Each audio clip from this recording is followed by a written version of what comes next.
दोस्तों, मैं द ज्ञान गंगा एजुकेशन चैनल पर आप सभी का स्वागत करता हूं। मैं आज वर्ग 12 के विद्यार्थियों के लिए हड़प्पा सभ्यता से जुड़ी ऑब्जेक्टिव प्रश्न को बताने जा रहा हूं। ध्यान से देखिए। पहला प्रश्न है, रेडियो कार्बन विधि के अनुसार हड़प्पा सभ्यता का काल है। हड़प्पा सभ्यता के काल को निर्धारित करने के लिए रेडियो कार्बन विधि के अनुसार जो काल को निर्धारित किया गया वह 2500 से 1750 ईसा पूर्व निर्धारित किया गया। इसलिए इस प्रश्न का सही जवाब ए है। अब प्रश्न दूसरा को देखिए। दूसरा प्रश्न है, हड़प्पा नगर की खोज दयाराम साहनी ने कब किया? तो दयाराम साहनी द्वारा हड़प्पा नगर की खोज 1921 ईस्वी में की गई थी। तीसरा प्रश्न देखिए, धौलावीरा भारत के किस राज्य में स्थित है? धौलावीरा हमारे भारत के गुजरात राज्य में स्थित है। प्रश्न चौथा देखिए, मोहनजोदड़ो किस भाषा का शब्द है? मोहनजोदड़ो सिंधी भाषा का शब्द है। इसलिए प्रश्न 4 का सही जवाब सिंधी है। प्रश्न 5 को देखिए, हड़प्पा का विशाल स्नानागार किस नगर में पाया गया है? तो हड़प्पा का विशाल स्नानागार मोहनजोदड़ो नगर में पाया गया है। अब प्रश्न 6 को देखिए, जीतल किस धातु का होता था? जीतल किस धातु का बनाया जाता था? तो जीतल चांदी धातु की बनाई जाती थी।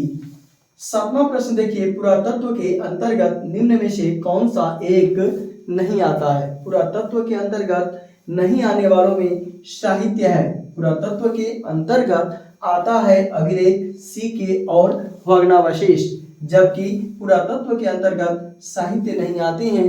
इसलिए प्रश्न 7 का सही जवाब ए है। अब प्रश्न 8 को देखिए, लोथल किस नदी के किनारे स्थित है?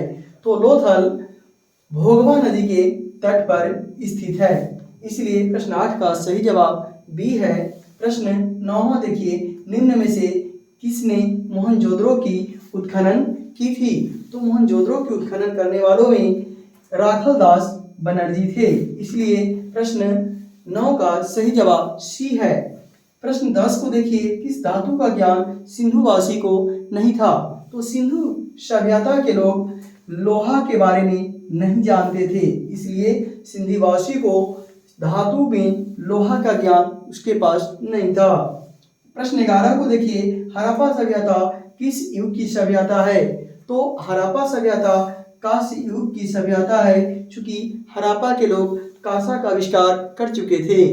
अब प्रश्न 12 को देखिए, राखलदास बनर्जी को मोहनजोदड़ो के अवशेष किस वर्ष मिले?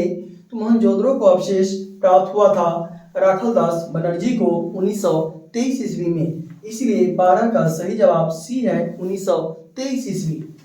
13 प्रश्न को देखिए, भारतीय पुरातत्व का पिता किसे कहा जाता है? भारतीय पुरातत्व का पिता अलेक्जेंडर कनिंघम को कहा जाता है। इसलिए 13 का सही जवाब बी है, अलेक्जेंडर कनिंघम। 14वां प्रश्न देखिए, सिंधु सभ्यता का कौन सा स्थल मृतकों का टीला के रूप में विख्यात है?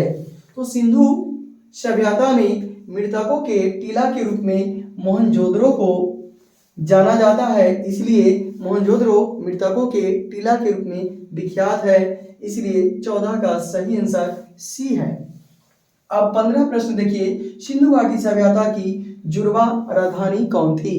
तो सिंधु घाटी सभ्यता की जुड़वा राजधानी में हड़प्पा मोहनजोदड़ो शामिल था। इसलिए प्रश्न 15 का सही जवाब ए है, यह सिंधु सभ्यता की जुड़वा राजधानी थी।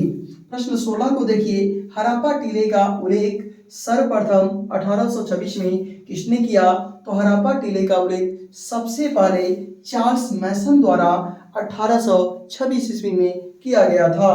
प्रश्न 17 को देखिए, सिंधु घाटी सभ्यता में हल का प्रमाण मिला है, अर्थात किस जगह से हल का प्रमाण मिला? तो सिंधु सभ्यता के कालीबंगान से हल का प्रमाण मिला। अब प्रश्न 19 को देखिए, हड़प्पा सभ्यता में प्राप्त अवतल चक्की पर किस पुराविद ने प्रकाश डाला? तो जो अवतल चक्की प्राप्त हुई हड़प्पा सभ्यता में, उस पर प्रकाश डालने वाले जो व्यक्ति थे उनका नाम अर्नेस्ट मैके थे। इसलिए 19 का सही जवाब बी है। अब प्रश्न 20 को देखिए, निम्नलिखित देवताओं में से कौन सैंधव सभ्यता का प्रमुख देवता था? सिंधु घाटी सभ्यता के लोग किस देवता को प्रमुख रूप से पूजते थे? तो भगवान शिव को पूजते थे, क्योंकि इस सभ्यता से लिंग का प्रमाण मिला हुआ था। प्रश्न 21 को देखिए, सिंधु घाटी सभ्यता किसके समकालीन नहीं मानी जाती है? कहने का मतलब सिंधु घाटी सभ्यता को किस सभ्यता के समकालीन नहीं माना जाता है?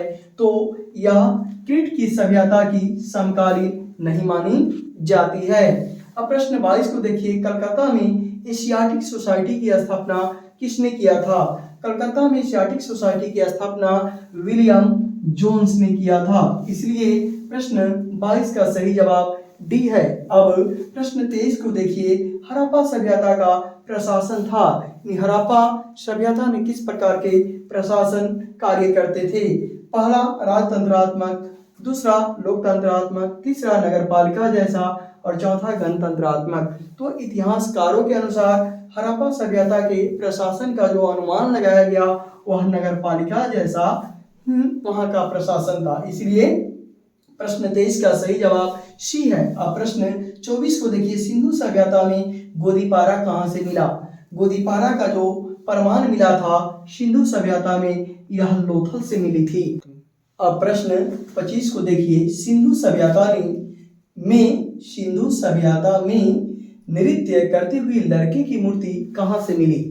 तो सिंधु सभ्यता में नाचती हुई लड़के की मूर्ति मोहनजोदड़ो से प्राप्त हुई थी। इसलिए इसका सही विकल्प डी है। प्रश्न 26 को देखिए, मोहनजोदड़ो किस नदी के किनारे स्थित है? तो मोहनजोदड़ो सिंधु नदी के किनारे स्थित है। प्रश्न 27 को देखिए, हड़प्पा सभ्यता भारत के किस भाग में विकसित हुई थी? तो हड़प्पा सभ्यता हमारे भारत के पश्चिम भाग में विकसित हुई थी। इसलिए इसका सही जवाब पश्चिमोत्तर भाग है। अब प्रश्न 28 को देखिए, RH-37 कब्रिस्तान किस नगर से मिला है? तो RH-37 कब्रिस्तान हड़प्पा नगर से प्राप्त हुई। इसलिए प्रश्न 28 का सही जवाब ए है। अब प्रश्न 29 को देखिए, जॉन मार्शल ने समस्त विश्व के समक्ष सिंधु घाटी के नवीन सभ्यता की खोज की घोषणा कब की थी? तो जॉन मार्शल साहब ने समस्त विश्व के समक्ष सिंधु घाटी की नवीन सभ्यता के खोज का जो घोषणा किए, ऐलान किए, वह 1924 ईस्वी में किए थे। अब प्रश्न 30 को देखिए, R.E. व्हीलर भारतीय पुरातात्विक सर्वेक्षण के डायरेक्टर जनरल कब बने? तो व्हीलर साहब 1944 ईस्वी में भारतीय पुरातात्विक सर्वेक्षण विभाग के डायरेक्टर जनरल बने थे। अब प्रश्न 31 को देखिए, सैंधववासी मिठास के लिए प्रयोग करते थे, यानी मिठास के रूप में सिंधु सभ्यता के लोग किस वस्तु का प्रयोग करते थे? तो मिठास के लिए सिंधुवासी शहद का प्रयोग करते थे। इसलिए 31 का सही जवाब शहद है। अब प्रश्न 32 को देखिए, पुरातत्व किस भाषा का शब्द है? पुरातत्व संस्कृत भाषा से इस शब्द की उत्पत्ति हुई है। इसलिए यह जो पुरातत्व शब्द है ये संस्कृत भाषा की शब्द है। अब प्रश्न 33 को देखिए, सिंधु सभ्यता के निवासियों ने किस लिपि का आविष्कार किया था? तो सिंधु सभ्यता के निवासी भाव चित्रात्मक लिपि के आविष्कार किए थे। अभी तक इनके लिपि को पढ़ने में कोई सफलता प्राप्त नहीं हुई है। अब प्रश्न 34 को देखिए, सिंधु सभ्यता में किसकी उपासना सर्वाधिक प्रचलित थी? कहने का मतलब सिंधु सभ्यता के लोग सबसे ज्यादा किनका उपासना करते थे, किनका पूजा अर्चना करते थे? तो सिंधु सभ्यता में सबसे ज्यादा उपासना मातृ देवी की होती थी। इसलिए 34 का सही विकल्प ए है। अब प्रश्न 35 को देखिए, भारत में पुरातत्व विभाग की स्थापना कब हुई?